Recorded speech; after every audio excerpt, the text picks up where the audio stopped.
Welcome to the Eternal ROI podcast, where we share the real stories of workplace transformation. And now, here are your hosts, Will Stewart and Chris Patton.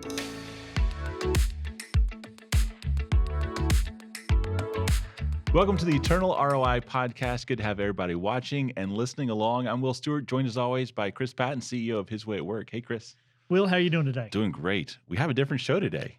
A little bit of a twist. Yeah. So typically we have a guest. Yes. And now, this time we decided not to have one and just kind of talk about some different And it's not topics. because the guest didn't show up. This was actually intentional, It was right? a plan. Right. Yeah, it's completely planned. Yeah.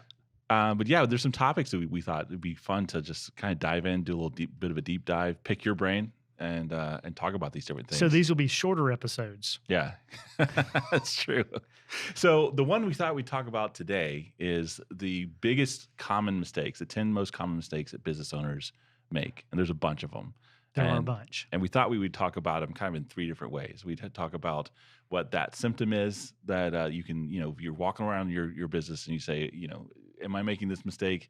There's probably some things that are signs that That's right. it's happening. That's right. And then why is this mistake an actual problem? Yeah. Right? Because there are some things that we'll talk about that some business owners, especially non-Christian business owners, but even some Christian business owners will say, maybe that's not such a big deal. Sure. And none of these are salvation determining mistakes, but if we can be more effective in the business and in our job and in the work we do by eliminating some of these, then yeah, that would be a benefit, right? Yeah. And then also, what are some actions that we would recommend that I've seen as recommended paths to take away from that mistake? And you've talked to a lot of businesses, and you've seen a lot. His Way at Work has seen a lot of businesses that are showing some of these symptoms. That's and right. Have seen this. So you right, have that but perspective. I'll also be transparent here. These 10 come from my experience first. So just to be clear, I've made every one of these mistakes when I was in the car business, and to varying degrees, but I've made every one of them. And the more I talk to other business owners, the more I realize they are very, very common. Yeah. And I think it's a good thing if you focus on what the symptoms are for these mistakes. Right. It's almost like when you're going down the interstate and you have those little rumble strips on the edge. Once you start hearing that, once you start feeling it, great. It's a good way to just adjust and say, we want to make sure we're staying on track. Exactly. All right. So the first one, what's the first one? So the first one is focusing on short-term ROI, or return on investment, focusing on the short-term ROI versus the eternal ROI. And, as a business owner, you think, well, obviously I need to focus on ROI, Sure. Right? If I've got X amount invested, whether it's just resources of cash or money, but it's also time, energy, effort, so forth. Yeah. What's the return on that?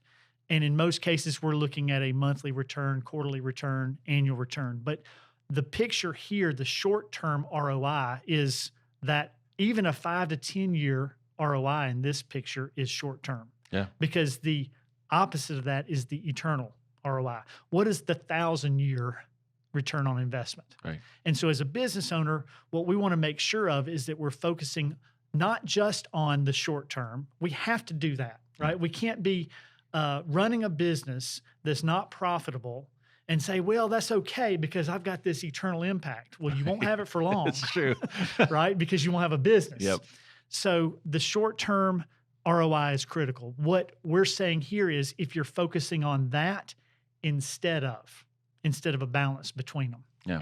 And why do you think the focus for a lot of us, and I've done it too as a business owner, like to focus on that, the spreadsheets and all that, is the priority versus the eternal ROI?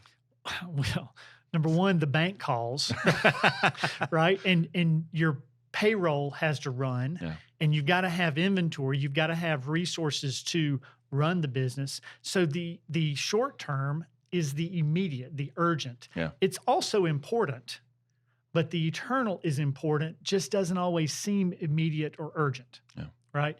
So the short term is the way the world works. The short term is what we learn in school. The short term is what we're taught as we go through the business of hard knocks and we figure out, hey, if I don't have these things in place, I can't make payroll. I can't order inventory. I can't pay suppliers. So that's why it's the main focus. It's primary. It's what you go into business for in many cases.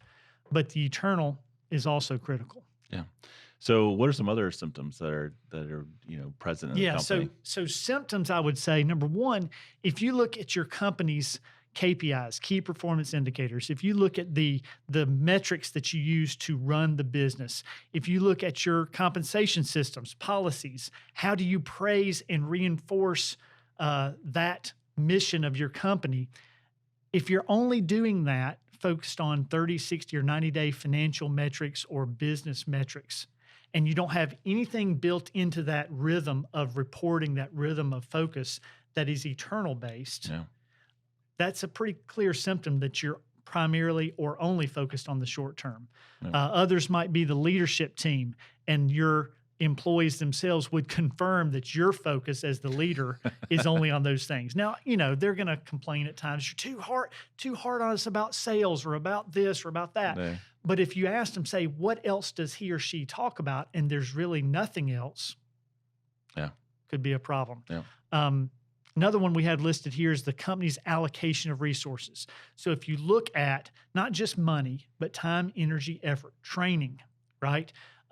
Conversations, anything that you're doing, allocating resources within the business, and it's only short-term focused, short-term being within the next 1 to 5 or 10 years, not 500 or 1,000 years, then that's a problem. And then you look also at strategic plan. If your business's strategic plan has no elements in it related to the eternal impact, the eternal return, then there's a problem. Yeah. And, caring for people on an eternal level is an investment. It absolutely is. And caring for them and being concerned for their spiritual and emotional, mental welfare, it does not immediately put dollars in your pocket. And it may never, actually, in the sense of just a straight 1-for-1 kind of ratio. I mean, if you have people that are more satisfied with their work and they're going to work better and harder and all that sort of thing, but it's not necessarily. It's definitely an investment, and it's something an investment. If you see any results, you'll see them down the road. Right, and there are some cases where we talk about it His Way at Work, this operating system that we do for caring for the employees, their families, community, that can bring near-term ROI. Doesn't have to be just eternal that you focus on in this, but it's not your first result. It's not going to be do this today and tomorrow you see this result, which is what you're saying. Right. So here's the reason this is a problem, okay? Because we are the owner or steward of our business. God actually owns the business. I mean, Scripture says that God owns the earth and everything in it, right? So there's no lack of clarity there. So He owns it. We are the steward of it for a time, and we're going to be held accountable for how we managed that business for that season, right? So if we're only producing short-term results in God's eyes, and we're not using the business to have any kind of an impact beyond that, it's a problem. It's not going according to Scripture. It's not being a good steward. It's not being a good steward. And the second thing is you can talk as a business owner, right? I can say all that I want to say about my faith, about what's important to me, and I can say that God is primary for me, and I want to make sure that I'm serving Him.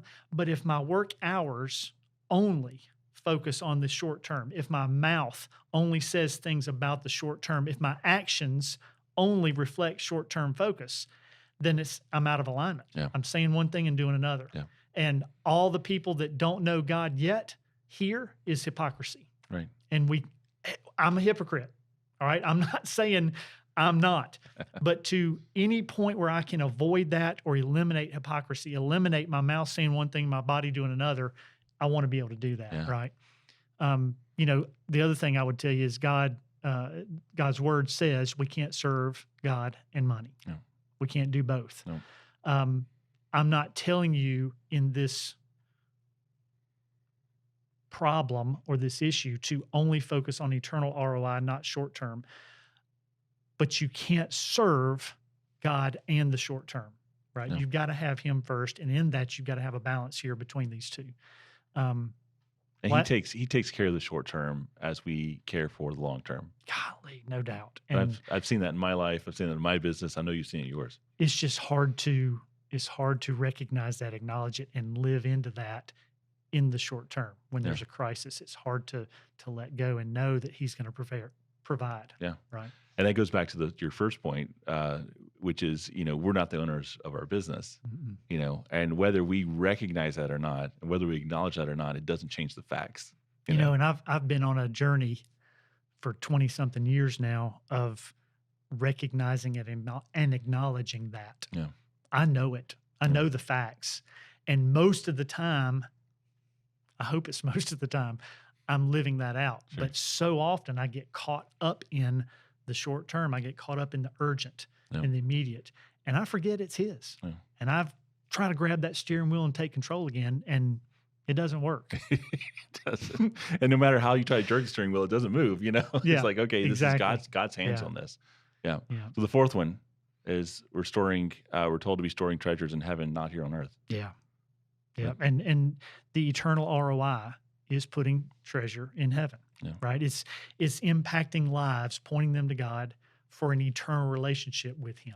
Yeah. And it doesn't mean you're in the business walking around with a bullhorn preaching. It doesn't mean you're hitting people over the head with a Bible. Yeah. It just means, as you said earlier, we're caring for them. We're loving on them in a way that honors God.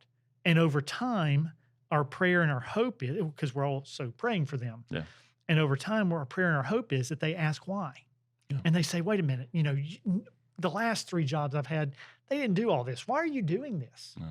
And we're right there to give an answer then for the hope that we have. Yeah. Right. And that is that eternal impact. The other part of this is we may do things that actually don't seem to impact the employee while they're in our employment. Right. And they leave and they go to another business. And then 5 years down the road, they call back, and I've had this happen, and they say, I wasn't even paying attention when I worked with you guys. Yeah. But just the other day, I had something happen, and I just got an immediate flashback to 5 years ago, and something you guys said, or something your chaplain said, or a decision you guys made that I never understood until today. And just wanted to say thank you for that. That's an impact that we didn't see a result from 5 years earlier. Right? But it's happening. We just got to trust it. And you're investing, going back to that investing word, you're investing in that person's life. Yes. You're making them a better person, and helping them. Yeah. The thing about storing treasures in heaven, and the Bible's very clear about our heart and our treasure and how that's tied together. And where our heart or our treasure is, there's where our heart, and there's always that correlation, Exactly. And if we're investing our treasure in our people and caring for them, their families, our community, both inside and outside the company, our heart's going to follow. It'll help us. So there's some things that people can do if they see there's symptoms. They see there's some problems with it. There's some things that they can do. Not all hope is lost. What is it? All hope is not lost. No. So we'll put some scriptures in the show notes afterwards. But there's several Matthew 25, Matthew 6, several passages that I would encourage the business owner to read and just study, think about, pray about. Let God move in your heart on that. So I definitely read those and pray. God changed my heart here. Yeah. This, guys, ladies, this is not something you just read or hear on a podcast and suddenly you get it. Yeah. And there's no need for any further thought. Yeah. This is, like I said, a journey, right? Yeah. So I would definitely pray for a changed heart and for eyes to see that. Something else is acknowledging God's ownership. We mentioned that earlier, but we can know this. We know that Scripture says it. It's Psalm 24:1, but it's something that it's kind of like forgiveness. You have to keep doing it over and over again. You have to keep acknowledging, God, you own this business. Yeah. God, you own this business. I'm going to try my best today to allow you to lead me in this and not to jump ahead of you. No. And then at the end of the day, I'm sorry when I jumped ahead because I'm going to do it, right? But it's that constant asking him for that guidance, asking him for that ability to see opportunities that will lead to eternal impact. And some of these opportunities may not be obvious. Yeah. One, that you may not see that they're there. Number two, it may not look like something you can do to impact eternity. But if we're listening to God in our decisions, the decisions he leads us to make will have eternal impact. Yeah. There's no question. Yeah. Right? So absolutely asking for his guidance consistently. Here's the other thing is, and this is a challenge. We bump into this quite a bit, but your leadership team. Most likely, everyone on your leadership team is not a believer. Right.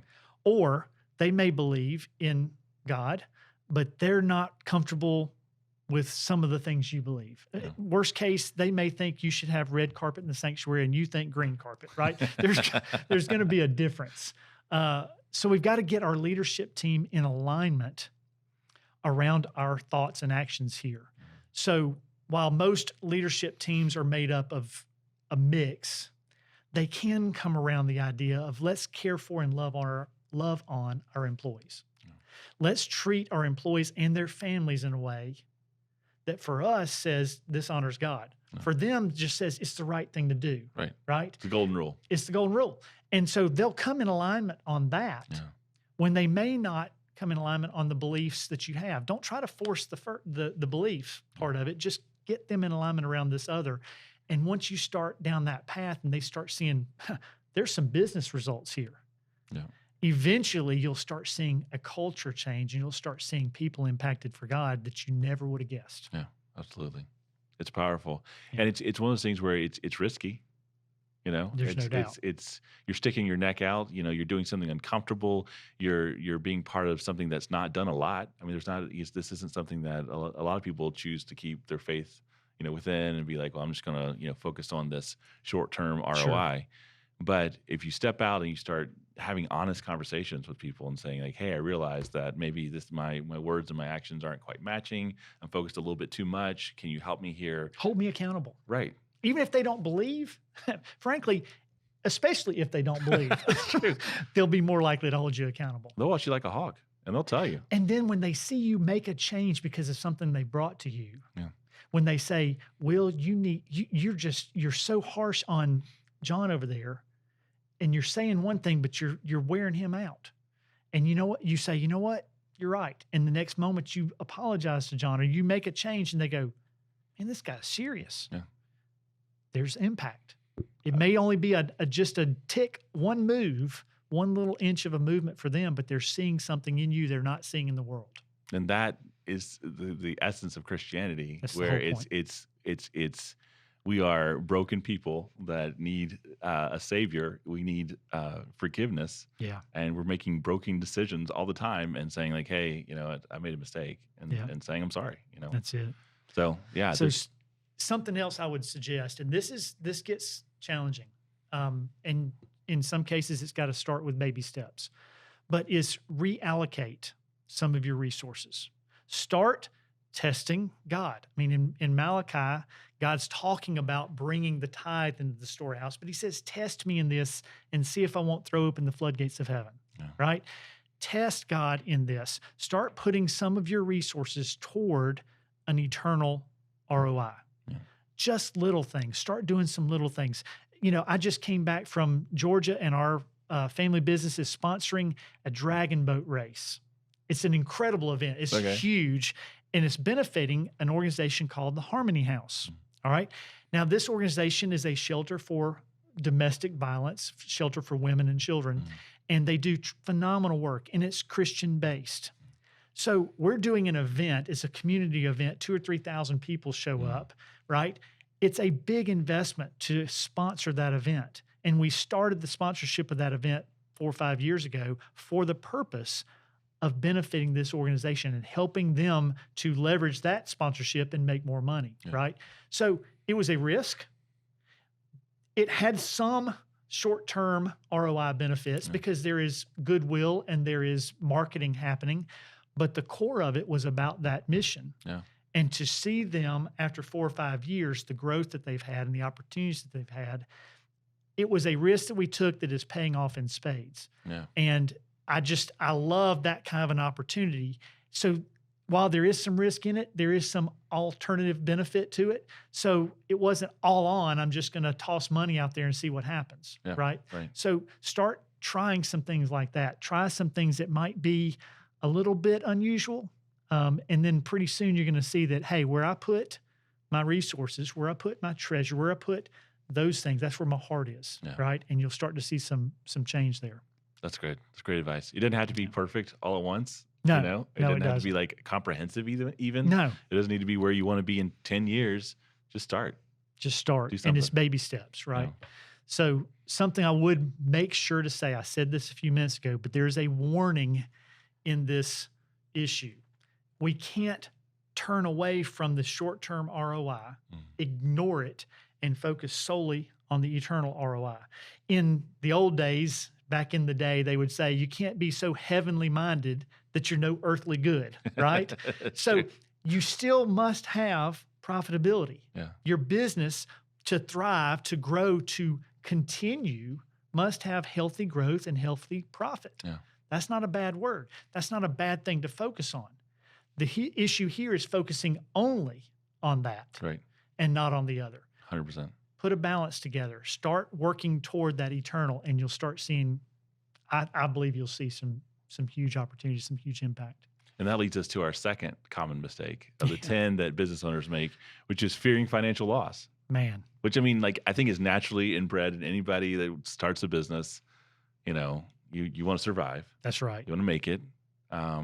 But that fear can keep us from doing certain things. Yes, it can. Well, and let's just address it. You look at today's political and cultural struggle, things that we see going on in the world today, political, legal, so forth. And the fear for financial loss is greater today and could and should be, based on the facts, greater today than 10 years ago, right? Because the world, especially in the U.S., is just going further and further away from what we're talking about here, further away from our faith. But this is an issue. It's an issue that if you're not paying attention, you can let fear control you, right? And not stewarding your business in a way that honors God, not seeking His leading and guiding in that business because you're scared, God, if I start doing that, I'm going to lose customers, I'm going to lose profitability, I'm going to have to make decisions that are not best for the short term, and therefore I'm going to lose profit, or I'm going to lose a segment of the business, I'm going to lose key employees, all of which are rooted in that fear of financial loss. Some symptoms of this: you're not willing to take financial risks in ministry. The example I just gave with the Harmony House Dragon Boat Race. I'm not willing to do that because it could bite me. Right. Somebody could say, well, why are they supporting that? And come up with some reason why that's not politically correct, right? I can't imagine it, but somebody can, I can promise you. And they're thinking about it right now. But not willing to take a risk like that would be an example. Might not be what we want to talk about, but if you're hoarding personally, or even in the business, if it's a scarcity mindset that says, if I don't get mine, somebody else will get it. Right. And so I'm going to hoard, I'm going to hold on to what I've got, and may not be just fear of financial loss in the business, but that symptom may show up in other areas. Right. And just wanting to maintain control. And that's so unhealthy. It's either you have a mindset of abundance or you have a mindset of lack. And, can God take care of you? Can he clothe the lilies and take care of the sparrows, or can he not? Yeah. And the issue here, though, Will, is people that fear that are not bad people. They're not bad Christians. Yeah, true. Right? The world's message is scarcity. Oh, yeah. The constant barrage from media, from television, from whatever you want to see is going to be scarcity. Get yours now. Right? Yeah. And so if we're in that mindset, we've just simply succumbed to what the world's telling us to do. We've got to figure out that that's not the way we need to do it, right? So that's a one good symptom. Another is that you feel some resistance, or maybe a lot of resistance, to generosity. It may not look like on the surface fear of financial loss, but if your mindset says, well, I would give there, but I'm not sure they'll use it the way I would want them to. I want to give there, but I don't want to create a situation where they are dependent on me, and then they're going to come back to me 3 or 4 times, and I just don't want that. So it's kind of the reverse mindset, but it's still the hoarding, it's still the holding on to. But here's another example, and this one is a symptom, but it's also not necessarily wrong. And that is this belief that Christian businesses are weak or mediocre. Yeah, right. Because I've heard it said before, well, I'm serving God, so I don't have to do it perfectly. Because it's like, well, I get the benefit of the serving God, so I don't have to strive as hard to make it perfect. Yeah. And I'm thinking, how can you think that? It should be the opposite. Because I'm serving God, because this is his business, I've got to go to the nth degree to make sure that I'm doing everything with excellence. Yeah, right. 100%. And that same mindset is, well, if I start acting in a way that reflects God's desires in the business, I'm going to lose money because those businesses that I see are just weak or mediocre, or even ministries are that way. And so they're thinking, well, I can't be highly profitable if I'm also integrating my faith into the work. That's the thing. When you invest in people and you take care of people, people are messy. Yes, it just gets really messy really fast, and it gets unclear and cloudy, and lots of angst and heartbreak that can happen from it. And it could be easy to say, I'm not going into that. Right. And I'm just going to keep my hands clean, keep doing business. And in many cases, it turns into, I'm going to do business, I'm going to make money, and I'll give some to the church, and that's what I'll do instead of risking the business itself. Yeah. And that's just not good. Here's the deal. First and foremost, if I am in that mindset and I'm fearing financial loss, the biggest issue is my relationship with God. My personal relationship with God suffers because I'm not trusting him. Yeah. And if I'm not trusting him, then there's going to be a gap between he and I on my end, but I'm going to suffer for that. And that's a huge problem. Yeah. Tell you another one and this is a business principle. It'll ring true with you as soon as I say it. Low risk equals low return.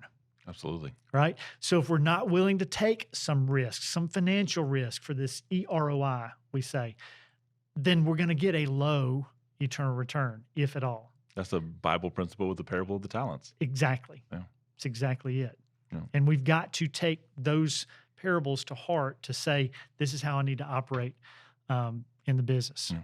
But also, think about this. If I'm doing low risk, so I'm getting low reward, I'm missing out on some incredible blessings. Right. I mean, there's some opportunities for you to see growth in your people, in your business, in the community around you, in their families. If you'll just take some risk, be willing to accept the possibility of financial loss. Don't fear it. Trust it to God, and then see what happens. There's some amazing things that come back that you will miss if you're not willing to take that risk. And there's a lot of people who have started companies or business leaders in a company, and you are kind of ingrained. Your personality is where when you see business success, it gives you that hit of happy hormones, and you're like, man, this is great. I want to go get the next one, right? Yeah. There is another level of satisfaction when you see your business being used not just to put dollars in your pocket or dollars in the pocket of your employees, but actually make a difference in your community. Yeah. Yeah, it's amazing. Yeah. And the last thing I'll tell you on this, you look at Luke 6:38, and he's talking about giving, and he says, "For with the measure you use, it'll be poured back to you." Yeah. And when we are hoarding, when we are in that scarcity mindset, we're holding back, then it's being held back on us, the blessings of return. So, some things that you can do to fight this fear of financial loss. One, again, we'll go through add some scriptures in the show notes, Matthew 6, Luke 6, Matthew 25, even Ecclesiastes chapter 5. But in addition to reading those, my suggestion would be reach out to those that may have already taken some steps that we've talked about and get their testimony. Ask them, what fears did you have? Was this one of your fears going in? And what did you do to overcome that fear, and what has been the result? Because others will tell you the story that'll blow your mind. Yeah. And, obviously we have a lot of businesses that have gone through our program, but I talk to numbers and numbers of businesses that are not in our system or not in our membership that are seeing the exact same type opportunities and the same results. And so I just encourage you, reach out to other business owners in that same way. Yeah. The bottom line is it's God's money. It's God's business, and it's God's opportunities that he brings. And it's us saying, are we open to that? You know, are we going to trust God and say, like, God, I trust you for this. You know the end result. I don't. And I'm going to trust that it's going to go according to your plan. Yep. You know. And start small and let him prove it to you. Love it. So that's the first 2 of 10. So we'll just go from there. We'll get some more in the following episodes, but really great stuff to think about. Yeah. Appreciate it. Yeah. Thank you, Will. Thank you for listening to another episode of Eternal ROI. If you like what you heard, we would love for you to take a moment and leave us a review and share an episode with somebody you know. If you are inspired to begin bringing the power of God's love into your workplace, take a moment and check out our free assessment at hwaw.com. It'll only take you a few moments. It'll give you a snapshot of what your company looks like and maybe some ways to move forward. Just click on the link in the show notes, and we'll see you next time.